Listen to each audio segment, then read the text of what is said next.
Good afternoon, everyone. My name is M.K. Collmore. I am a senior cybersecurity leader at Google Cloud in my day job, but I am here to facilitate a panel on cybersecurity workforce issues. We're going to talk a little bit about building strategies. We've got an esteemed panel assembled who I'm going to introduce to you here in a second. But the goal of this panel, the goal of this discussion, one is to engage in some vibrant conversation, probably hear some ideas about the cybersecurity workforce of the future that either you've heard, haven't heard, or maybe new ideas and gems for you to take away.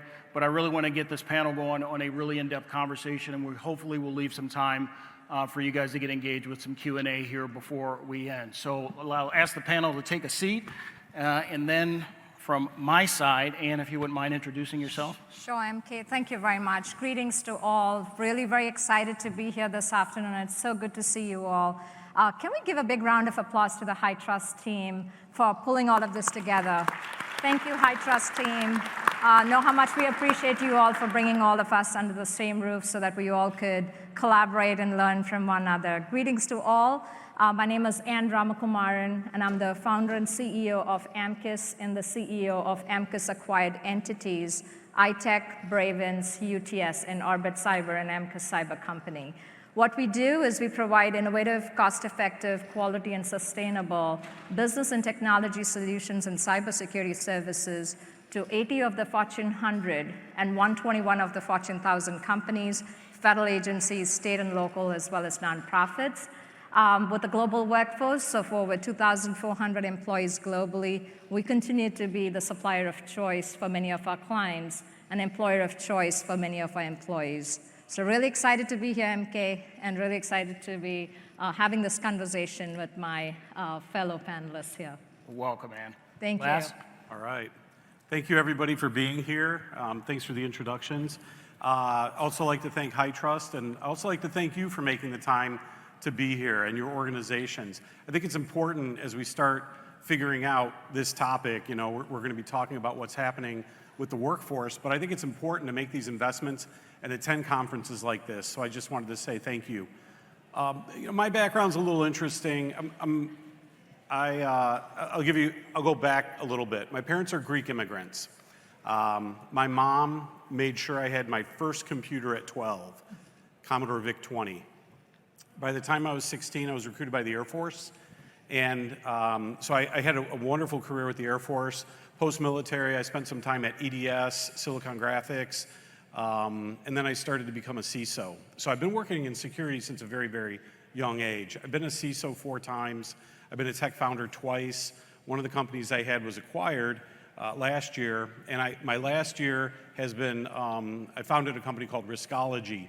And what I'm doing is I'm working with executives, the board, one step down, and I'm also working with practitioners to figure out where they need to make investments in security, staged appropriately.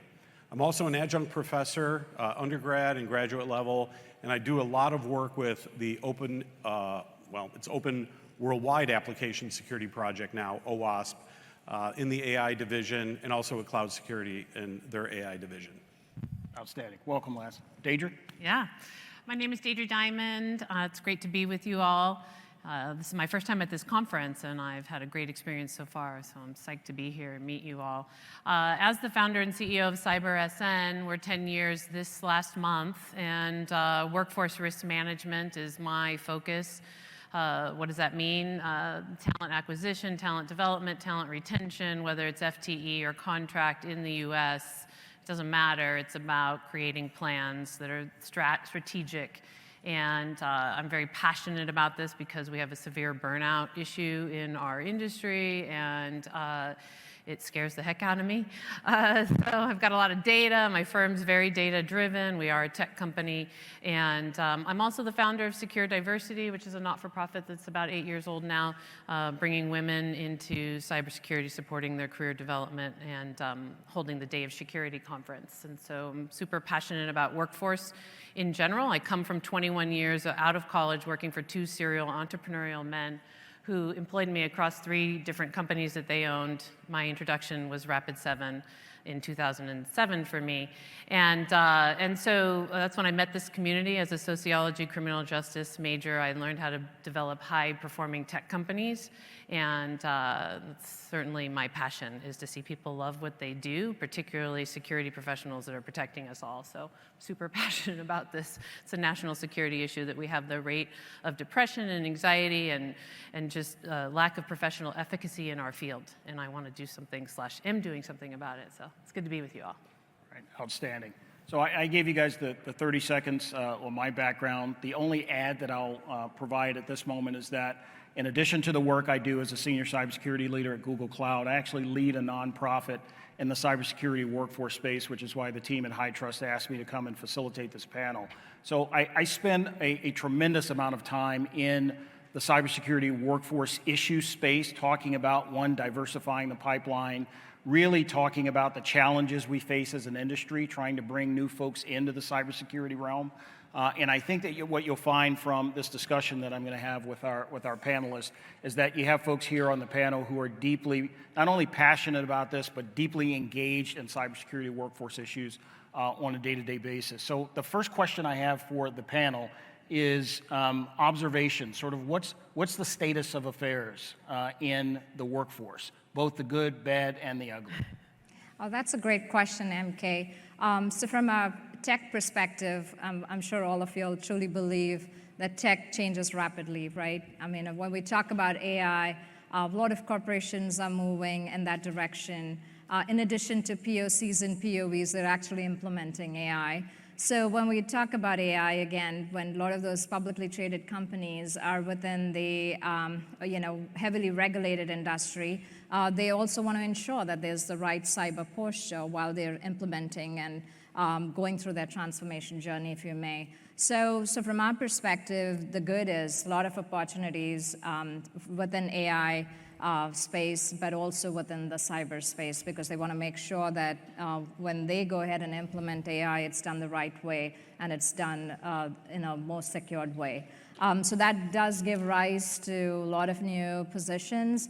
But then at the same time, when we talk about the fear aspect, MK, we were just talking about that a little earlier, there's still the fear, right? So is it safe to implement AI? Can AI be used extensively? And then, what are some of the threats from a cyber perspective, right? So what we did was, well, like, okay, it's important as industry leaders that we get this fear out. So we started something called as a CAISS certification and workshop shop, and we were one of the early adapters of that, and in fact got the blessings of over 30 of the ISECA and ISC2 chapters, where we hosted a session, which is a certificate course as well as a workshop, which is called a Certified Artificial Intelligence Security Specialist course. So not only talking about AI, but when we implement AI, how should it be done, and then what's the positive impact of AI? How can that be used not only from a patch management perspective, but other areas within security? So AI is now and AI is the future. And then from a cyber perspective, there's lots that companies can focus on.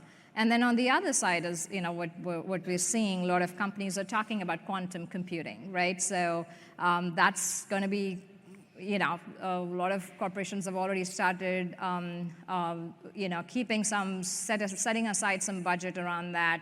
But then again, there's that fear around would those bad actors try to break in again. So from a cyber perspective, focusing on not just the quantum computing piece, but also the post-quantum computing piece, right, from a cyber perspective. So because there could be bad actors out there who might break the cryptographic methods, if you may, when they go ahead and adapt and start using cloud computing. So there are a lot of very good opportunities out there for cyber professionals in this ever-dynamic, rapid-changing tech world, if you may. But then again, the flip side is, MK, there are bad actors and cyber criminals going 400% faster. In fact, when we talk about AI, they're finding innovative ways and sophisticated ways of using AI and breaking into some of their assets. So Yeah. Yeah, so I think we're going to dive more deeply into potential impact of AI on the cybersecurity industry and workforce. Deidre, you want to take a shot at sort of good, bad, and ugly of the cybersecurity workforce? Yeah, at the yeah, I moment? like what you're saying in that there are new jobs that have come as technology has advanced, and that's wonderful, and we need to focus there. At the same time, the last 2 years in the US, our industry has seen something that it's never seen before, which is layoffs and significant amounts of time unemployed. And that's because there's a broken job searching system. So I do want to tell everybody, it's not you, it's the system. There are lots of jobs out there. You were saying earlier, like, how many are there really? And are the numbers correct? Are they not correct, right? Like you were saying, what number did you hear recently, 4 million? Yeah, so it's ranging anywhere between 200,000 to 4 million right. globally. So for the US, I can tell you that any given moment at cybersn.com, you'll see about 137,000 job postings. And that is based on any job that's posted in the US and bringing that data in and keeping it 30 days. And that's been very consistent. That's covering 45 job functions. You know, when we talk about cybersecurity, one of the biggest problems we have is what role are we talking about? What job are we talking about? There's so many different types of jobs. So when I think about good and bad and ugly, I think capitalism hit cyber. It's been awful to deal with, a lot of outsourcing outside of our country for the first time for security engineers, architects, more high-level positions. And yet at the same time, there are organizations investing here that have been out doing GDPR, let's say, outside of the US, and now they know it's coming, and so they're gearing up for 2025, and there's going to be more hiring. It's been disruptive.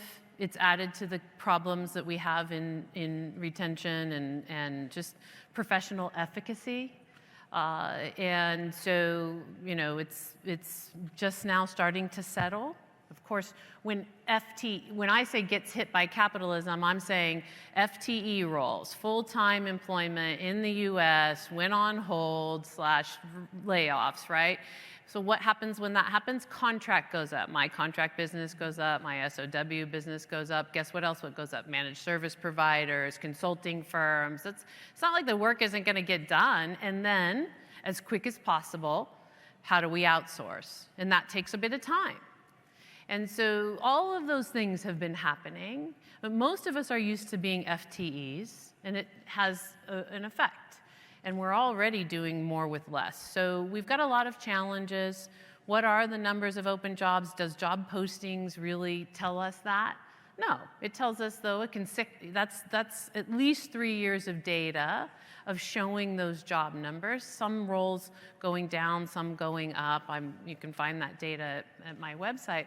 But we were already short, for sure, skilled cyber professionals. Not people that want in, not people that are interested, but people that have experience, we should say, not skilled. Experience is what everybody wants to hire. So there's a lot going on. When I think of good, bad, and ugly, it's a lot there. But that's my good, bad, and ugly for you. So Laz, before you jump in, what role, Deidre, do you think the elimination of positions has on the numbers being lowered? I would say over the course of the past 12 to 18 months. The worst is product security. It's quite frightening, actually, when I first saw the data show that those were the types of roles that were being dropped, you know, meaning put on hold and not outsourced, really are the only ones. And those are from tech companies, right? If you're a tech company and you're a chief information security officer, and I've been told this many a times, and I'm told to cut my practice by whatever percentage it is, it sure as heck hasn't been less than 25%, and most of them have been somewhere between 40 and 50.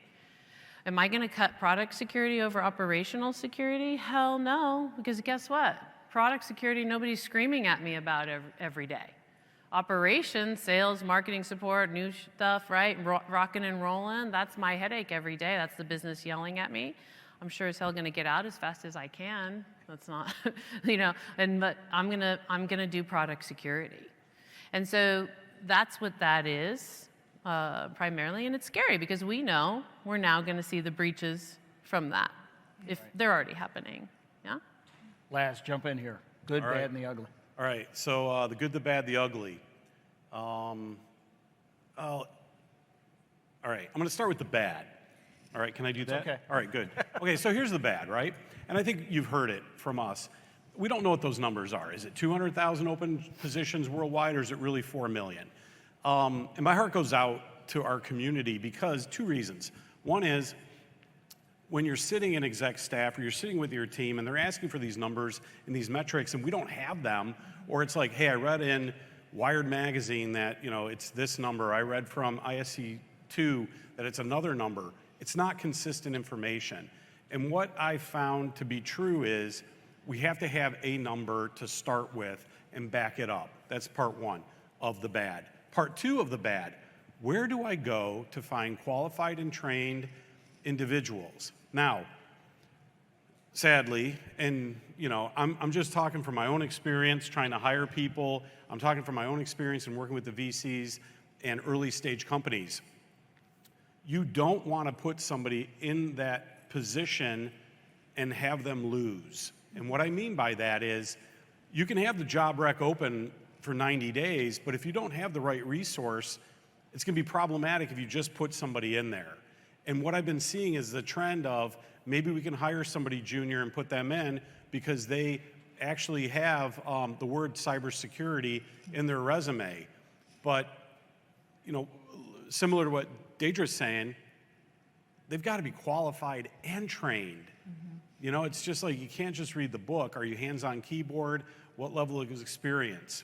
Okay, that's the bad. I combine bad and ugly. I'll go to the good, though. The good is you have people on this panel and in this room with HITRUST with the metrics or the numbers. So that's a good starting point, right? And I'm always big about solution, problem, solution. So how do we solve it? Talk to any of us. Where are you getting your metrics? We know HITRUST has a lot of those metrics too because of their community.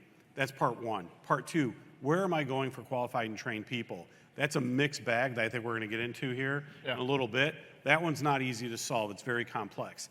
The good thing about all this, number 1, cybersecurity is a buzzword that everybody in the organization is using. How many people agree with that? Everybody knows now, okay, they know who you are, they know what your team hopefully is doing. And then the third thing is, it's a topic at dinner conversations. It's a topic, you know, when you're playing golf or you're having, you know, a coffee with somebody, people are actually talking about it. So it's actually it's to the point where consumers are now asking questions.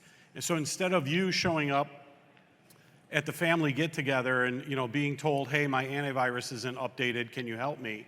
It's, hey, did you hear about or do you understand what's happening with AI and crypto and this attack and that ransomware? So it's a very popular topic and won't be going away anytime soon. That's the good. To your point, it's amazing how even the RFPs have changed, right? Corporations want to know what is your cybersecurity, they want to know, they want to review your cybersecurity policy because again, there's a risk from a third party, fourth party perspective too. So, you know, it's amazing how things have changed even from an RFP perspective. That's a good point. Third-party risk management, TPRM. And when you think about 5 years, just even 5 years ago, we could go back to cloud and talk about how hard it was to find a security person for cloud. But even now, third-party risk management, this is a great topic. RFPs, people are asking.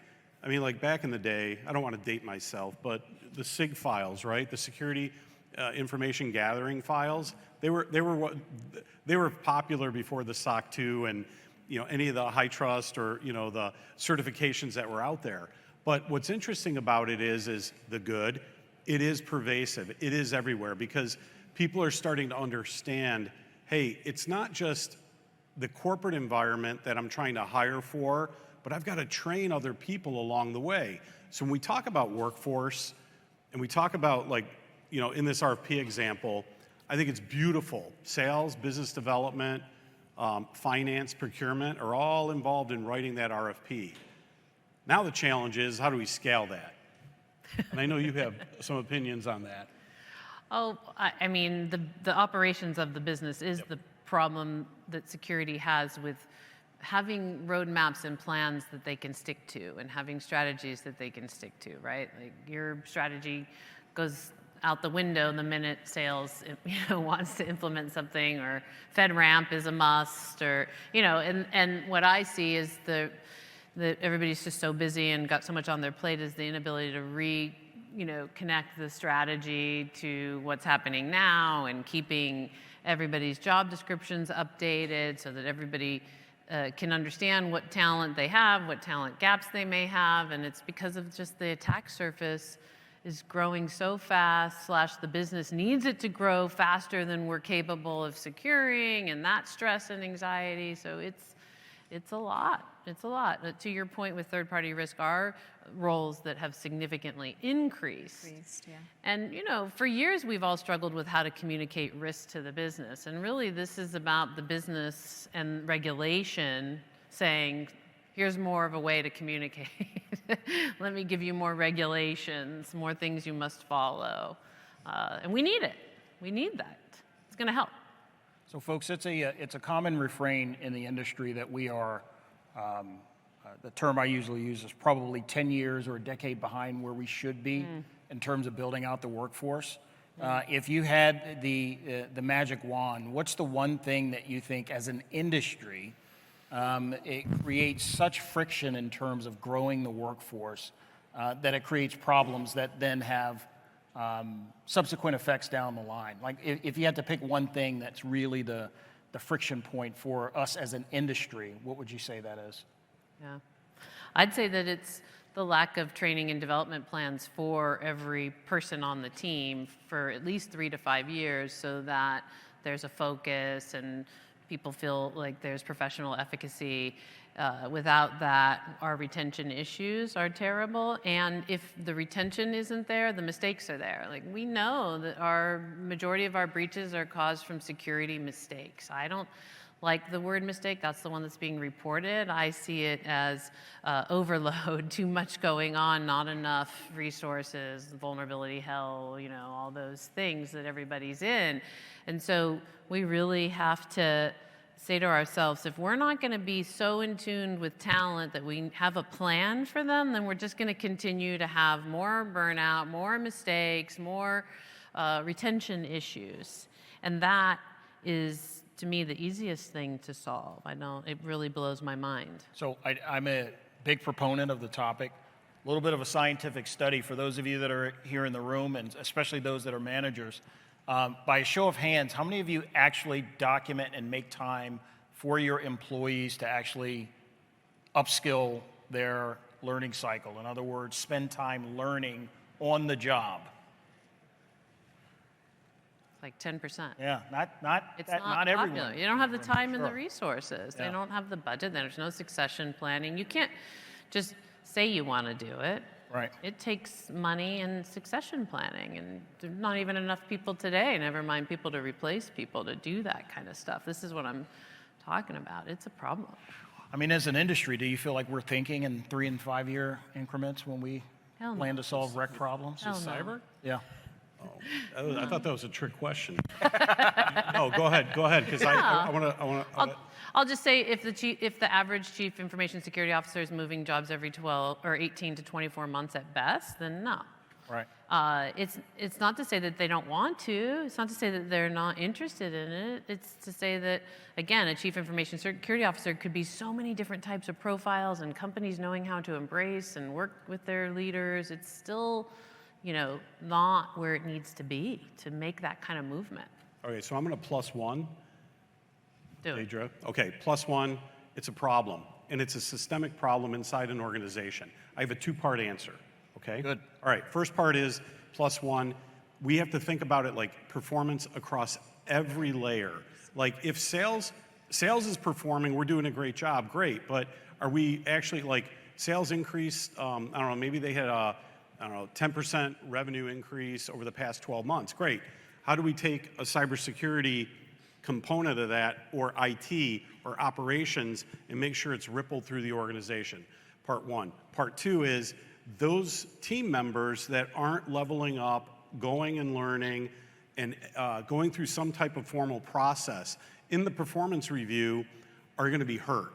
And why? Because I can personally guarantee within 12 months, there's a ton of recruiters calling them going, hey, listen, it's not great over there. Guess what's over here? We want you. And then the cycle just continues because it's broken. The second part, okay, so the system and the cycle is broken internally because we may not have the right resources or program management for performance with the cybersecurity talent. The second part is, and organizations are starting to do this, and I think they're doing a better job than they were 5 or 10 years ago. We have to start educating earlier in the process. And when I say earlier, I look back towards grade school, middle school, high school, about how we can actually empower teachers in the system there to think about what a career could look like over the course of n number of years. Yeah, and to add to that, right, if you think about it, MK, it all boils down to investments and reinvestments. And to your point, our company is really investing and reinvesting in skilling, reskilling, tooling, and retooling. But if they focus on that, then I think we'll be able to bridge that gap. And the hard part with that, Ann, is, and we talked about this, just so everybody knows, when we think about this, we're very passionate. Yeah. We've also talked off the record, behind closed doors, as we prepped for today. Part of the challenge as business operators or executives or practitioners is, who's going to pay for this? And if we don't make that investment now, we're going to suffer later on. And there are metrics that we all have on the panel, and I'm sure you have as well. If you don't make the investment now, you will have to go back and retrofit whatever that investment was in the future. And what's really hard for us as business leaders is that I have to be able to justify what I'm doing with the talent program, performance, and making sure that we maintain people and keep them motivated about what is happening, not only with the company, but with their career. Yeah, Go ahead. I was just going to say, I think most security leaders know that they need to do that, and they don't get the business supporting them, right? So I'm curious, how many of you know you need to do workforce development planning and development of your folks, but you don't have the time or the budgets to do it? Please raise your hand if you're out there. So you have the budgets, the rest of you, to do training? Because I only saw like 5%. Is that? It's like the opposite of what I normally see. So either I can't see, or maybe let's try it again. How many of you have budgets that you can for training and developing your team? If you don't mind raising your hand high. So it's a small percentage. So, yeah. You know. But then again, right, Deirdre, to that point, if that investment is not made, then retention becomes an issue too, because, you know, you're not going to see their growth opportunities out there too. So I think it is important that companies continue to invest and reinvest. And then again, it's so important for cyber professionals to be a student for life, because if you think about the current tech landscape, it's changing rapidly. So, you know, so I think, and then if you see the percentage of cyber attacks just during pandemic has gone up by 300,000%. So that means if our resources are not trained and retrained, they would not know how to position themselves and protect the company, the assets, the community, and the country. Yeah. So I think, you know, to piggyback on Deirdre's point, I think it's important. You made me think of how, you know, when I'm coaching organizations, I'm coaching them to sit down and update job descriptions for everybody every 90 days. That's how fast it's changing. And if you don't know what tasks and projects, and again, these could be organizations as low as 20 in cyber to hundreds. It doesn't matter. The work that one is doing changes so rapidly that your capabilities change rapidly.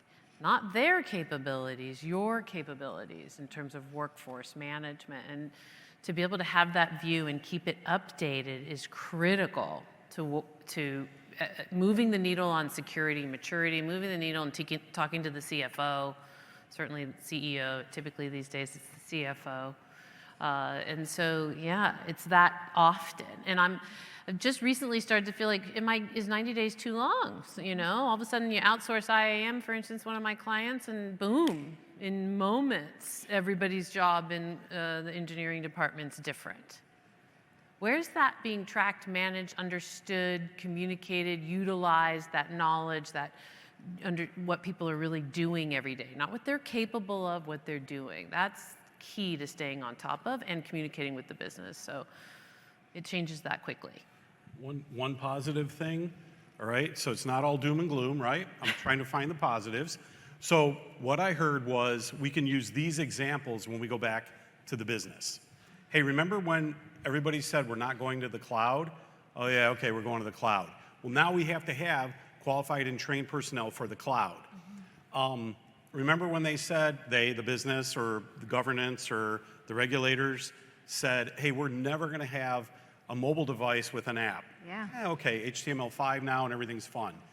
So now we've gone from J2EE engineers and infrastructure people on-prem to people that are certified in GCP to full stack development. Those jobs have changed dramatically in the past 5 years. COVID, other things happening.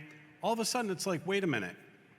If we're not evolving, we have to, as business leaders, we have to evolve with what's happening. But also, we have to evolve technically and with cyber, giving the business examples so they understand, look, we're not retrofitting this, we have to do the right things. Here are the options, here are the risks. If we don't hire, if we don't invest now in our workforce, we are going to have significant problems. And using those examples, for me, have helped educate people like, different teams of board members and exec staff. The same person with the same skill set 10 years ago, even 3 years ago, is not what you need today or the next 3 to 5 years, which is kind of scary, but it's good because you can actually give everybody real world examples and what you could consider. So insight number one, please take notes. There's going to be a quiz later.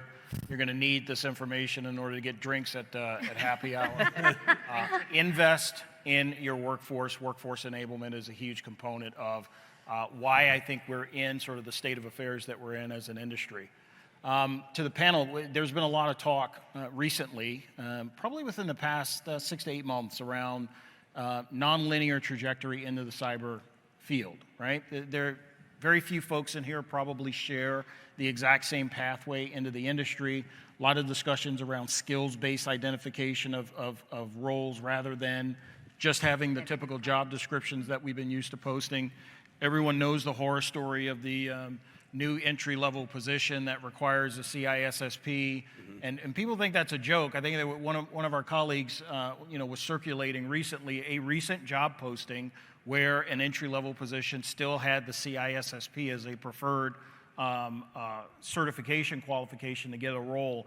I'd like the panel to dive into what role the industry plays in sort of righting the ship on writing good job descriptions.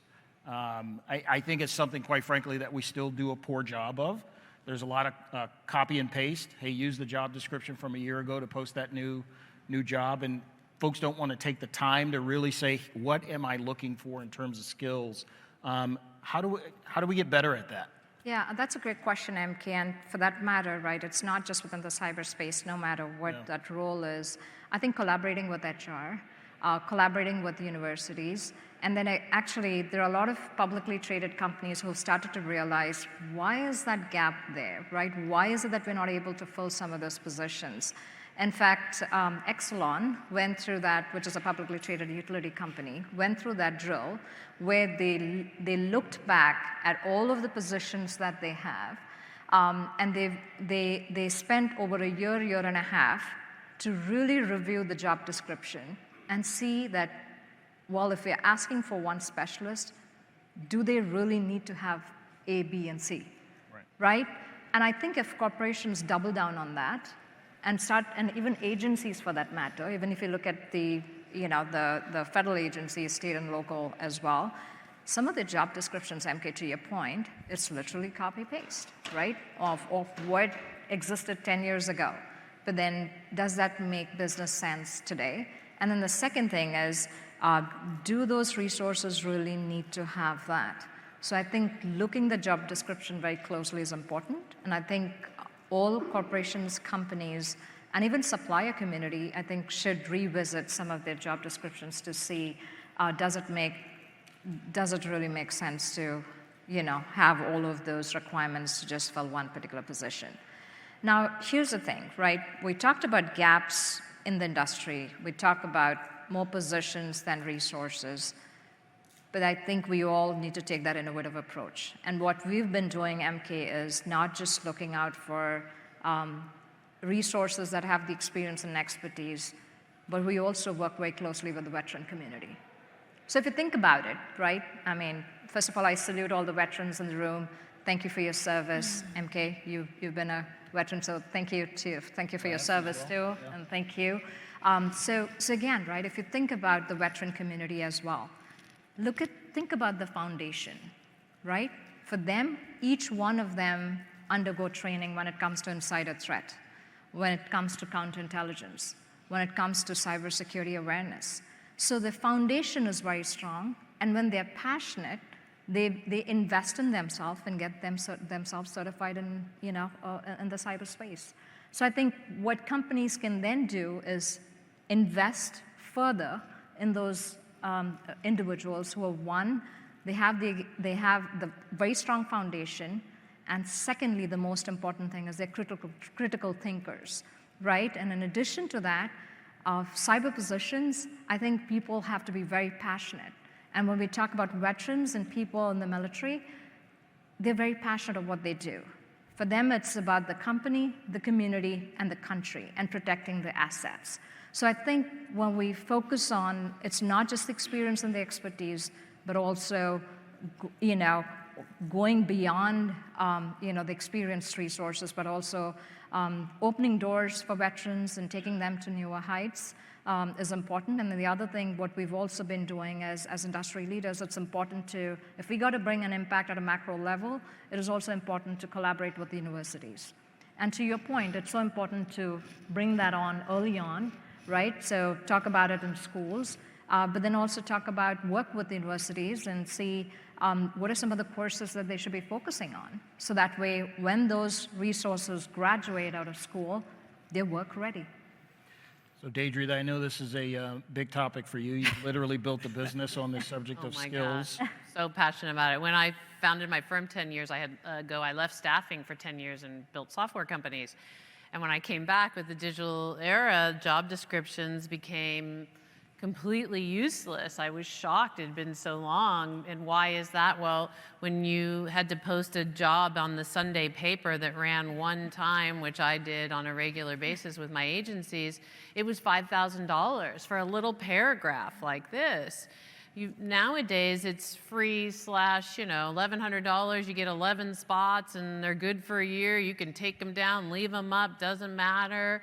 And so now you have all this space. And so we don't have job descriptions. We have the persona of a human that we think we want to hire called a job description. Mm-hmm. A job description is a functional role and how much time you're going to spend on each functional role, what are the tasks, what are the projects. I developed a whole taxonomy because the minute I launched my firm, I'm used to creating armies and building big companies, we couldn't make matches.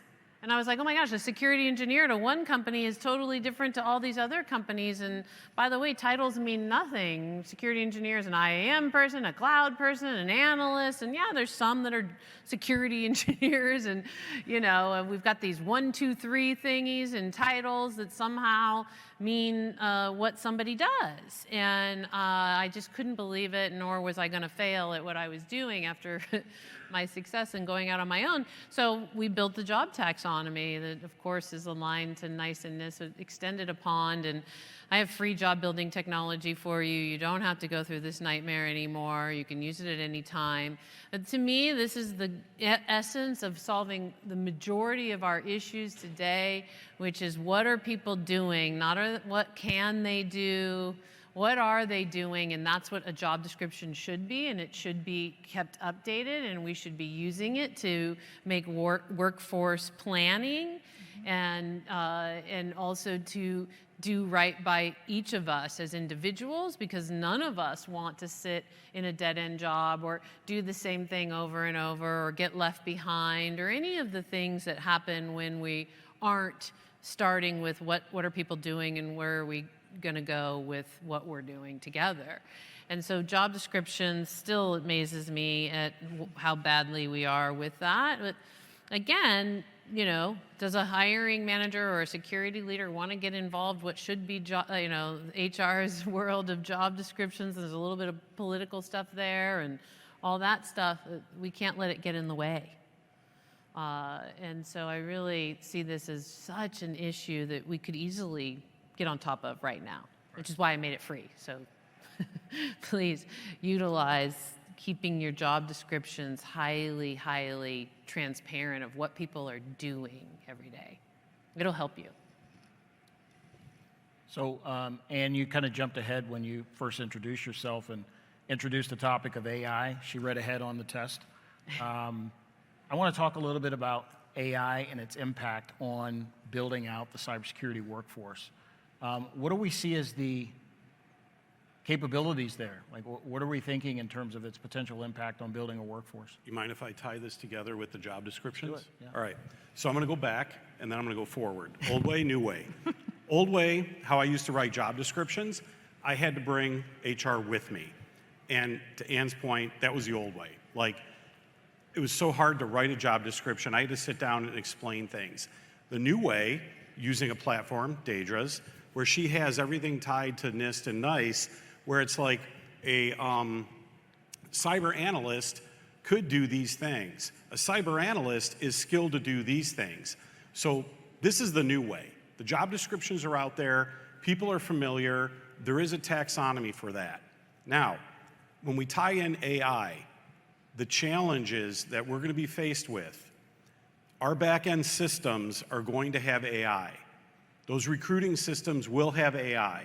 Everybody's going to come to you and say, you know, oh, we posted this, and the AI engine says X, Y, and Z. But it's still not a human. And you still have to have a human in the loop. AHI. My opinion. I'm sorry? AHI. Yeah. Oh, yeah. In HR, somebody's got to be the human in the loop that understands from end to end. If I'm going to bring this person in as a cyber analyst, he or she's going to sit in the operations center for years 1, 1.5, 2 to 4, and build their career doing these things. And what's happening, it's pretty powerful. I think it's an exciting time for AI, but it's also a very scary time because we are seeing things move with technology so fast. If I have the ability to scan that resume or that feed or that piece of it that comes in, what's my source of truth for the foundation, the description? I like the fact that, you know, there are solutions that were mentioned up here about NICE and NIST because that's a framework that everybody understands. I also think it's important, we have to bring HR along because an AI strategy without some oversight as we're looking at the job descriptions or workforce development is going to be significant. It's going to be a loss for us if we don't address it there. If we look about that, that's the HR tying it together.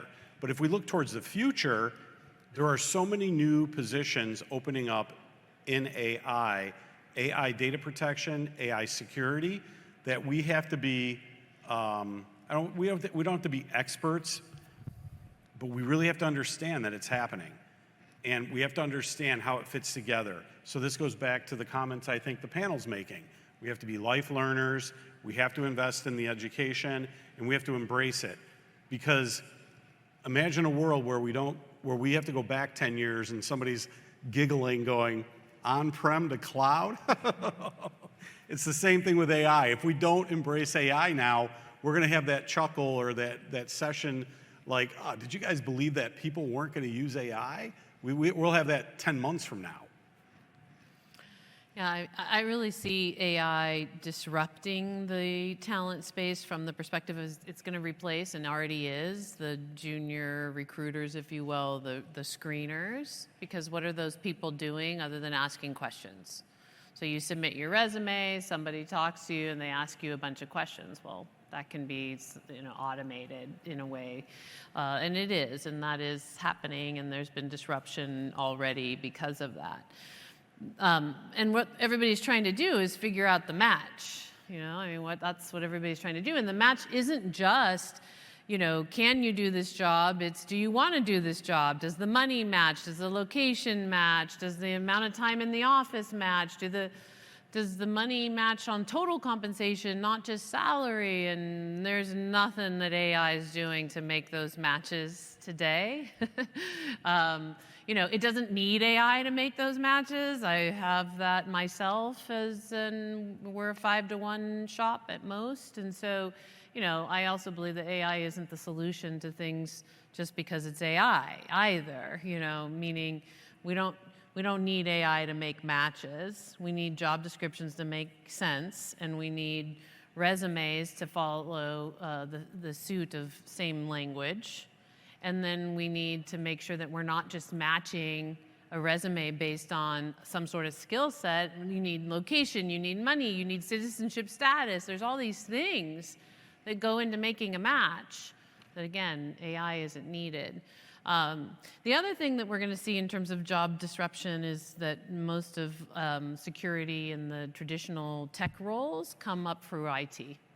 And we're seeing IT be disrupted at the junior role level by AI. So I have a lot of anxiety about where our pipeline is going to come from when we're getting rid of all those traditional, more junior IT roles with AI. So, I look at AI as, there's some great things that can happen with automation, which is really what we're talking about, to making matches. And we're also losing a talent pool from IT as we speak. Absolutely right. I think to your point, I think that, you could envision a future where IT help service desk, entry-level IT roles, sure. Configuration, Absolutely. Provisioning can all happen essentially automatically through AI. And you're absolutely right. You eliminate those entry-level roles, then you have to worry about how you're feeding the pipeline eventually for the system. Yeah, but MK, when it comes to AI, we're very passionate, AMCUS and AMCUS subsidiaries, because we just went live with, on one of the major transformation project with an FCC, where we used AI and we were able to pull data from 65,000 forms and spit the output in less than 3 seconds by using IDP, low code, and digital bot worker. So I think AI is the future. It has been used across industry segments. It's not just used from content creation perspective, but now it is also used more from a customer retention perspective. So a lot of our insurance clients are now using AI within their call centers, right? So they're using AI because they realize that if a customer calls in, they ask for some information, that information is provided.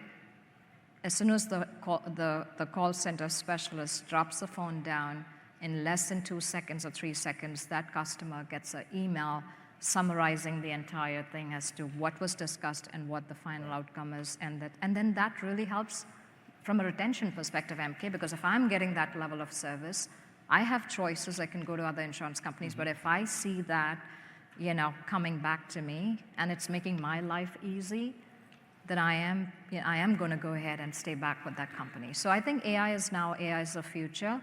But then again, what companies have to focus on is, while they're investing in AI and using that across industry segments, it is also important to have the proper governance, if you may, because again, that's why if you see with a lot of our customers, what we're seeing is when they decide, they go through that process, okay, should this business unit be using AI? They're going through that process where they have to bring in legal teams, HR teams, the governance team, and have a go, no-go session first before they dive in deep, and including the security team, right? So I think AI is the future, to your point. If we don't embrace it, well, companies may have to close down. But I think that will also, while it may eliminate some positions if people don't upgrade themselves and get trained, but on the flip side, if you look at it, MK, that will also give rise to a lot of new positions, because he talked about the human element, the human in the loop. So it's no longer only going to be artificial intelligence, it's going to be artificial and human intelligence and human intervention. So I think, we're at a good space, both from an AI perspective as well as from a cybersecurity perspective. So I want to make sure we leave time for at least one or two questions from the audience for the panel. So for the panel themselves, hit us with one piece of thought leadership that you want these folks to leave with in terms of how you're viewing, again, the topic, building cybersecurity workforce of the future. One thing is investment, reinvestment, skilling, reskilling, and continuous learning, and focusing a lot on assessment and reassessment. And what I'm alluding to is ensuring that we talk to our resources and see that there is an interest in that area.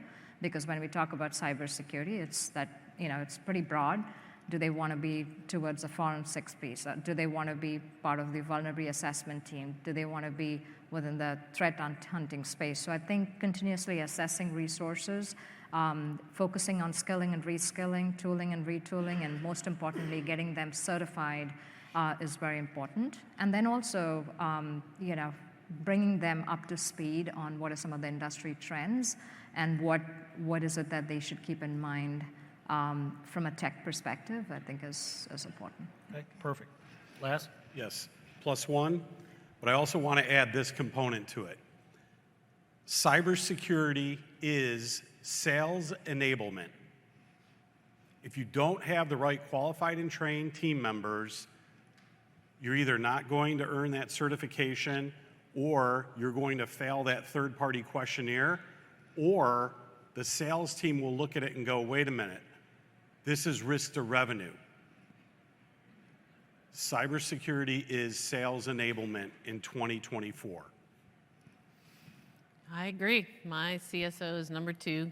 He's been with me 9 years and couldn't do anything I do without him. That being said, I will add on to what you're saying in that the upskilling needs to be tied to a financial plan, and that means being able to speak to the CFO and to literally show your talent mapping of how you're going to grow and develop, and part ways with people where it needs to be done and that they've outgrown the organization and you don't have something more for them, or where you're going to bring contractors, where you're going to bring services, like a 3 to 5 year financial plan that takes into consideration when your product renewals are up, when your service renewals are up, and looking at all of that with your talent and making 3 to 5 year plans so that you can, come at the business from the perspective of there might be some time down the road in the next 3 to 5 years where it's not about growing, or it's not about I need to spend more. I've got a strategy for how I'm going to retain talent and also optimize constantly. And I think that regardless of the economic climate, it's is what pushed us here. It's really how the business speaks, and I believe, can really work that with the right support to create it. And it's going to take a lot of the pressure and the stress that is constant change around us. So I'm super advocate for that. Any questions from the audience for our panel members? We have time for at least There's one. Microphones out there somewhere, so if you raise your hand, people will bring them to you too. Questions, thoughts? You guys got the comments? workforce things all squared away, right? We're going to see We're massive ready change for a in your break. organizations when you go back. Hey, so this topic of workforce, I don't see any hands raised, but this topic of workforce is being talked about in nearly every circle. We didn't even, this topic, I think, you could spend multiple days at a conference talking just about cybersecurity workforce issues. We've seen recently, Deidre, I think, participated in a presidential panel where this was discussed at the executive branch level. This is an issue that as an industry we have been dealing with for decades. I think and hope that some of the responses and insights from the panel will help you go back to your organizations and begin to drive change individually, because I think at the ground or grassroots level is where those changes are going to happen, and we hope that you guys are thinking intently about it. I want to thank our panel again for spending time to engage in this topic. How about a round of applause for them? Thank you, everybody. Good to be with you.